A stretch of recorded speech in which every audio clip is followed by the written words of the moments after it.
So I have a problem with binging. It's kind of been my mindset for, well, the vast majority of time that I've ever watched anime, that watching anime in larger chunks, preferably when a particular series is entirely over, is better than watching it weekly as it is airing. Mostly my opinion on that is because I absolutely hate cliffhangers with a burning passion. And if you just wait and it's all there, cliffhangers don't matter anymore, and you can just click toward the next episode and then you just watch it right there. There's no waiting involved. And because of that, my mentality for a very long time has always been, especially with shows that I know that I'm already going to like, it's okay. I don't need to be caught up. I will watch it when it is done because I will enjoy it more that way. But you see, when you're doing something like that for a long period of time, eventually you start to notice the downsides of this particular method. So the point of the video today, the point of me sitting here ranting for a little bit about this topic, is not necessarily one method of watching anime is better than another. It is more so just a way to vent the frustrations that I have with my preferred method and how that ties into our anime culture and the things that we end up discussing and remembering as time goes on. But first, a quick word from our sponsor. Glass Reflection would like to thank the sponsor for this particular video today, being the good people over at Surfshark VPN. A VPN, for those who don't know, is a way to help you protect your privacy and what you view online as you surf and watch anime and videos on the web. Not only does it secure your data, encrypting it to help stop people from eavesdropping on your connection, but it also allows you to mask your location. Doing so allows you to bypass the region locking of a variety of streaming services, as not all streaming services are equal in what regions they service. So having a VPN like Surfshark can help you access shows that you might not be able to otherwise. Content blocked on services such as Netflix, which will be important to today's video, and YouTube can be accessible simply by connecting to a local server from the country you'd like to access. And of course, Surfshark is available on a variety of devices as well as your personal computer, so you can stream your anime on the go if you so choose. There will be a link and a promo code down in the description where you can sign up for a percentage off, as well as an extra 3 months free, because we like you guys so much. And best of all, if you try it out and you find that it doesn't help, it's not doing what you expected, or it just doesn't end up unblocking the content that you want it to, Surfshark does offer a 30-day money-back guarantee, no questions asked. So thank you very much to Surfshark for sponsoring the video, and let's continue. So let's examine the models very quickly. If you're watching something weekly, it's usually because you have to. There is a particular window of time in where this is possible, as the show is absolutely brand new. It is putting out a new episode every single week, and you watch it as it is coming out. The other method, the binging method, is becoming a little bit more common, mostly due to Netflix, but it has always been a thing because after the weekly release of new episodes for any particular show, once the show is done airing, binging has always just at that point been an option for you because all the episodes are just there. So the choice between how you want to watch your anime really just comes to, are you trying to watch something as it is currently airing, in which case you have the option to watch it weekly, or do you make the conscious decision to not do that? A conscious decision that I've very often chosen for myself. Now, the benefits of watching weekly is that you are current, you know absolutely everything, barring reading original material or anything like that. You know absolutely everything about the anime as it is coming out, more so than someone who would wait, who will probably be at least 13 weeks, if not more, behind, depending on how many episodes are in the show. And lastly, one of the big reasons why I think a lot of people do enjoy watching things weekly is that you don't have to worry about spoilers that much because you're current. You can't be spoiled in that way. You can still, again, be spoiled by people who have read the original material, but that's a different ball of wax. Now, watching it in the traditional binge model has been a little bit different because you do have to worry about spoilers because people who are watching it weekly, they're going to talk about it. And unless they happen to use some hashtag or something that you can hook up with like a browser add-on or something to filter out so you don't see it, it is very possible that you will find out things when you don't want to. But you don't have to worry about cliffhangers depending on your own personal schedule. If you find that you have larger chunks of time available to you to just sit and watch anime, that might be preferable rather than just like getting the drip feed of 20 minutes a week. And there is something to be said about having like a level of hype and enjoyment as you're watching the show and not having that stop abruptly when the episode is over. Because I'm sure I'm not the only person who's watched an episode, and then the ending credits start playing, and you're like, that's it? It's over? It happens a lot, and it's not a great feeling. So you can avoid that if you binge. Now, the more modern binge model is due to Netflix, and that's because it's a combination of the wonderfulness of being current while also binging. This is, of course, assuming that when something is released on Netflix in its whole, form, that you're able to watch it within, a day or so of it coming out. Which for some people isn't viable. A lot of people can't actually find the exact time to sit down and watch 13 episodes of an anime in one go as soon as it comes out. Because who knows, you might have other obligations, other things that you're doing. It's a big chunk of time, and it's a big commitment to be able to watch that as soon as possible. Some people can't do it. But doing it that way, you remove the possibility of spoilers, because generally speaking, you watch it all in one go. You watch it as soon as it comes out, so you are still current, but you don't have to worry as much about cliffhangers. You'll still do if, in some cases, the show is being released in parts, in chunks, in small episode chunks, either 6 or 13 or however many episodes, and that last one ends on a cliffhanger, then yeah, you're gonna have to deal with that. But it's better than having to do that on each individual episode. Now, one of the things that I have found that I absolutely hate about the binging model comes down to how we as a community kind of interact with the show now. So I want to bring up an example because I feel like it is pretty relevant and also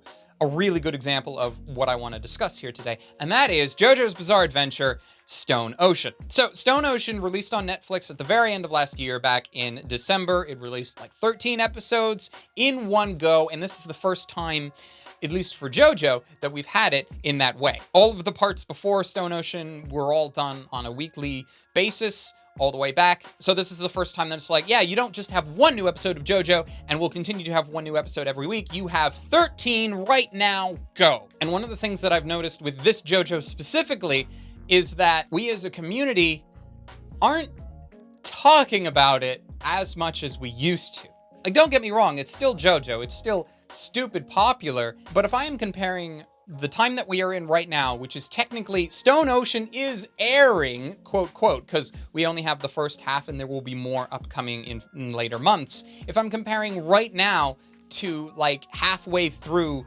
when Golden Wind was airing, people were talking about Golden Wind every week.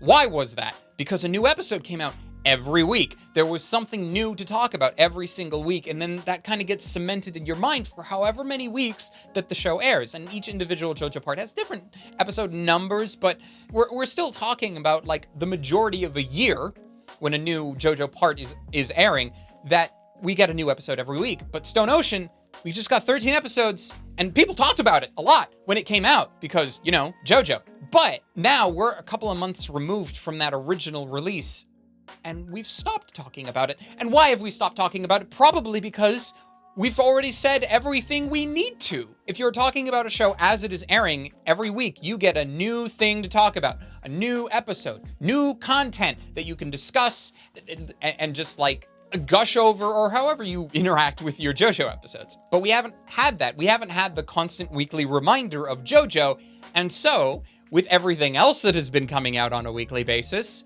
we have just kind of forgotten about it. And I do wonder what that is going to mean for people looking back on Stone Ocean compared to all of the other parts of JoJo that they have watched. Will that be something that they look at favorably or not? Mostly because I do wonder, how much are people going to remember about Stone Ocean because of the binge model? Because here's the thing, if you're watching Titan or Demon Slayer right now, you're watching it as it is coming out, you have a whole week to process every new episode, and that makes it a lot easier for your mind to actually take key and important elements that happened every episode and commit it to memory. Unlike with Stone Ocean, if you watched all 13 episodes in one go, yeah, you could probably give a general overview of what happened in those 13 episodes, but there are a lot of details that you'll just end up forgetting because your brain's well, I don't need that, do I? Because there's this whole chunk of information that it's trying to process right now, and so it's going to take the important bits. Now, of course, that's different for everybody. Some people have better memories than others. Some people can remember everything and just play shit back in their head if they so choose. But for a lot of us, and I am potentially just mostly talking about me, there is a limit to what we can remember when we binge things. And so because we can't remember a lot of details about Stone Ocean, we might remember that we enjoyed it, but how favorably will we look upon it compared to the other parts? Let's look at it another way. Let us compare this to like studying for a big test. If you're studying for a test in almost like any subject, there are two different types of people that like studying. You have the type of person that studies a little bit over a long period of time in the weeks, maybe even months leading up to a test or an exam. And then you have the person that doesn't study at all until like the last day or the last couple of days where they just hardcore study, and then they go in with all of that knowledge, and then as soon as the test is done, they forget all of it. That's kind of what I think happens a lot here when we're binging anime. If you're watching it weekly, you're getting a little dose of it every week. You're getting constant reminders. You're getting it reinforced in your mind with what is happening. Or you're binging it all at one time. You think you have it all in your mind. You're really, really good. But then 2 months later, you're like, what happened again? Because there's nothing to reinforce it in your brain. And I am to a point worried about how that is going to affect like the collective consciousness of the anime community when it comes to not just JoJo, but like anything that is released with this model. Let me give another personal example. So about 10 years ago or so now, I was making videos for two different anime. Well, actually a lot more than that at this particular time frame, but two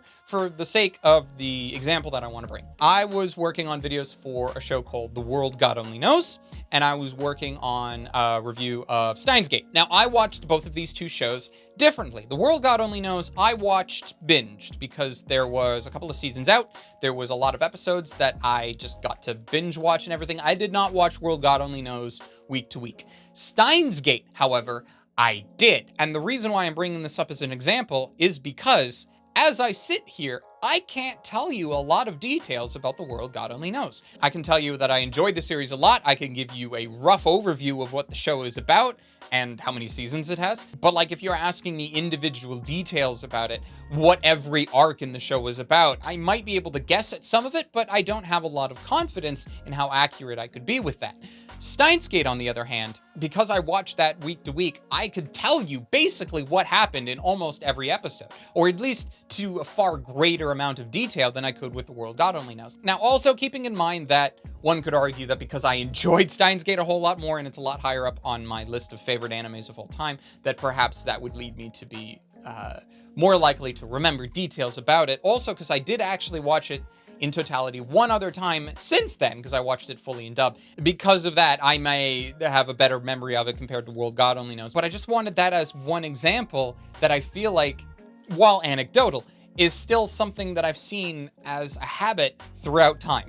When I've watched shows weekly, either because I'm forced to or I feel like it's the type of show that doesn't necessarily rely on cliffhangers that much, I remember a lot more about what happens in it than I do if I binge all of the episodes in one go. Even going back like a couple of years or so ago, I cannot tell you what happened in every episode or the majority of episodes like in very big detail in the first season of Demon Slayer, because I binged watched that season. I watched the first couple of episodes when they came out, and then I backburnered the show until it was done, and then I watched the rest of it. I barely remember what happened to it. Now, I could absolutely watch new episodes as it comes out and sort of remember it, sort of place myself where I need to be, but do I remember details about a lot of what happened in that season? Not really. But from around the same time frame, I could tell you what happens in the majority of episodes for Blade Back Camp, because I watched that weekly. I could tell you what was going on roughly in the first season of Kaguya-sama, Love is War, which I think came out roughly around that same time. Heck, I'm pretty sure around then,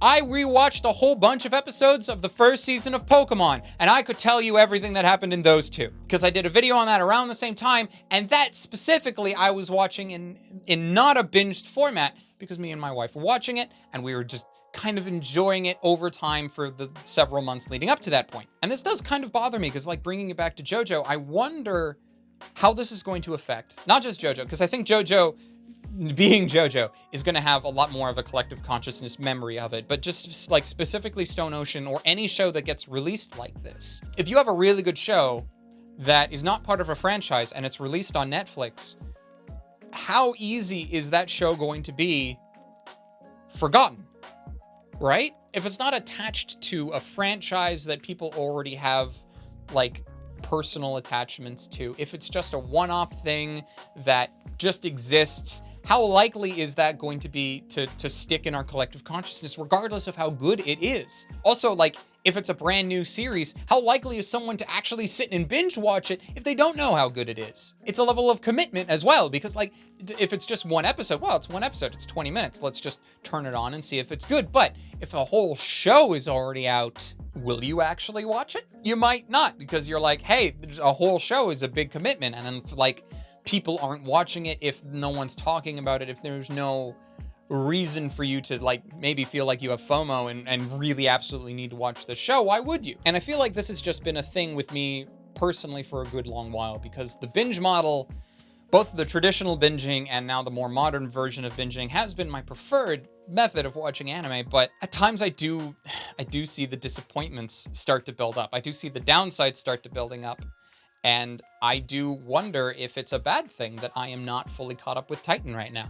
I do wonder if it's a bad thing that I'm not caught up with Demon Slayer right now, because for both of these shows, I have wanted to wait because I didn't want to deal with cliffhangers. I was caught up with Titan up until the final season, and I have been waiting for that to finish. I'm debating with myself now if that's the right move. Should I actually, well, at this point, binge the episodes to get back up to current, but then watch that on a weekly basis? Will the fact that I have to binge get me in that mindset, only then to be so disappointed that I now have to start waiting week by week? Will there be a level of disappointment there? Will there be a level of regret? How will I remember those episodes? Will I remember them positively or negatively because of this situation? These are the things that I think about, and these are the things that I worry about going forward. How I am going to enjoy not just these shows that are airing now, but shows that will be coming out into the future. I usually find a new show to be like my absolute favorite show every like 4 or 5 years, and I feel like I'm due for another new favorite show. But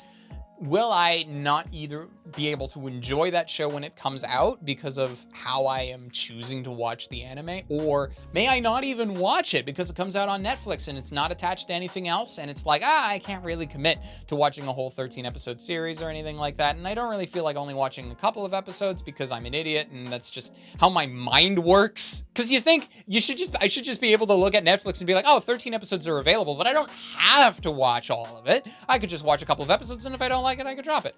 But that's not usually my mindset for whatever reason. I don't know, that's probably more of a personal thing. It's like I don't like having food left over on the table or anything after meals, because it just feels like a waste. Yeah, you can put it in a container, put it in the fridge, and have it for leftovers later, but my mind doesn't work like that. And that is very much a me problem, but it is still something that I think about a lot, and I wonder how many other people do. So thank you for listening to my ranting about this, as I'm trying to, I think that this has less have been just a rant to you to like inform you of a particular method or something, but more of just trying to have me parse together what my own thoughts actually are, and do so in a way that is available for people to kind of watch my mind go at this, and then let me know down in the comments what you think, or reply to me on Twitter or something about what you think about this, how you look at the binging model, how you look at the weekly model, which your preference is and why, and maybe I can come to better understanding of what actually is the method in which I want to watch anime going forward. And not just anime, like media in general. This technically goes beyond anime, but since anime is my preferred type of content to enjoy, it is important to look at it with that lens, I think. So thank you once again for watching. A big thank you to my patrons, without whom I would not be able to continue to do what I do. Very, very special thanks to patrons Omar Showman, City Yamako, Wago221, Hector Montemayor, and Ryfen Bonaparte for being especially awesome. And until next time, whether that is a rant or something a little bit more detailed, because I've been working on a handful of things over the last couple of months, until then, stay frosty. And, watch more anime, however you choose to do so. Later.